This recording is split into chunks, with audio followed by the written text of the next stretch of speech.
one seeds, they've certainly looked the part so far in these playoffs. Perk, did you check the weather in South Beach today? No, I didn't. A Cavalanche hit. After a quick punch here from the Miami Heat, Stephen A., it was all Cleveland after that. Yeah, they just loaded. I mean, Strus is there. Donovan Mitchell was there. He didn't even have a good night shooting, but they're toying and they're laughing with them well-balanced scoring and what have you.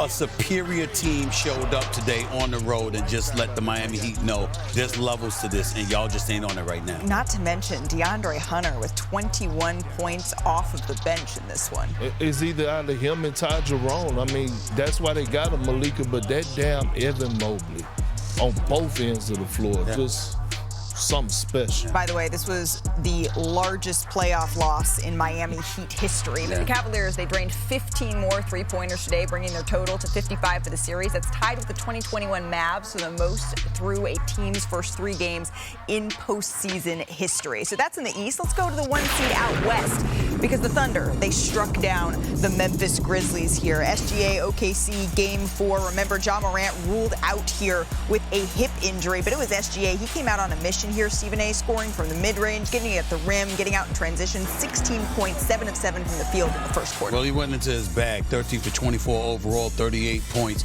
He just put on the show today and just let Memphis know it's time for y'all to go home, which y'all were going anyway once Ja Morant went down. Memphis went on a 10-2 run to cut the lead to just 4. Scottie Pippen Jr., I know you had a lot of praise for. I like quite enough. I like him. He didn't earn the, you know, he's going to be a nice little pro, man. He didn't earn some money, Malika. Yeah, pimping ain't easy.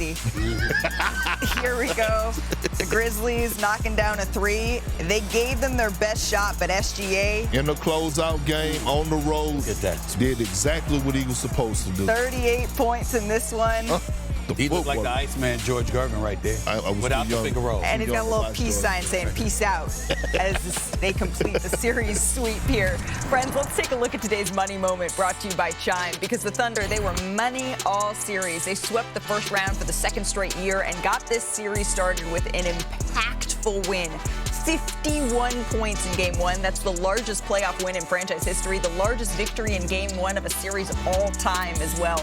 And then they continued the momentum in Game 2 with a 19-point win. That gave them a point differential of plus 70 through 2 games, the second best through a team's first 2 games of a series in NBA history. Game 3, much tighter. The Thunder trailed by 26 points at halftime, but with Ja Morant out of the game, OKC able to come back, complete the largest halftime comeback of a playoff game all time. And then the Thunder, they got their brooms out, completed the sweep behind 38 from SGA, 32 points off turnovers as well. They average over 26 points per game off turnovers for the series. That is the most by any team in a single round since the Warriors in 2007 against the Jazz. They have dominated the regular season, and that is where they are starting out, dominating in the postseason. Is there anything left that they need to show you here, Perk? No, they're still coming out of the West. I said in December, January, February, March. I'm saying it again in April, and I'm going to say it in May.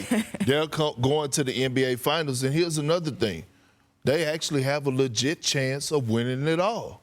The Celtics are vulnerable right now because of their health, right? They're going to struggle, in my opinion, making it out of the Eastern Conference. I'm talking about the Celtics because of so many guys that are banged up. But when I look at OKC and what they showed me in their depth, right? And yes, SGA was fantastic to close this game out, but them bigs, Isaiah Hartenstein, Chet Holmgren, Alex Caruso, right? Disrupted this entire series. He was guarding Jaren Jackson Jr. and giving him problems. Aaron Wiggins had his moment. Isaiah Joe, you just go across the board, they got every damn thing. I get where you're coming from. I don't disagree with you when you talk about the potency of OKC in terms of them coming out of the West and legitimately challenging for an NBA championship. But I don't want to look at this series as some kind of proof of that, because I saw them getting their behinds kicked the other night. They were down by 27 when Ja Morant went down. They were getting blown out the building. Now, everybody made a big deal about that 29-point comeback, second largest in, NBA playoffs. And all. I don't care. Ja Morant and the Memphis Grizzlies were kicking their butt before Ja Morant went down like that. Well, what if it's Minnesota? What if it's the Lakers? What if it's the Clippers or Denver? What you gonna do then? I'm just saying, I believe in them too, but I want to see it. They haven't done it yet, and I want to see them do it. I have all the faith in the world in Shai Gilgeous-Alexander.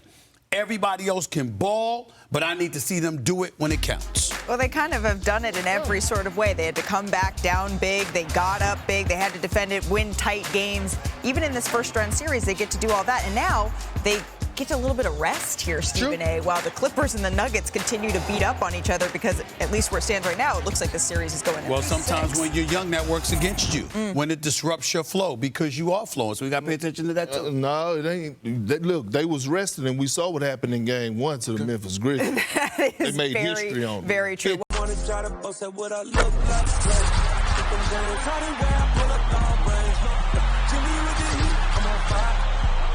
NBA,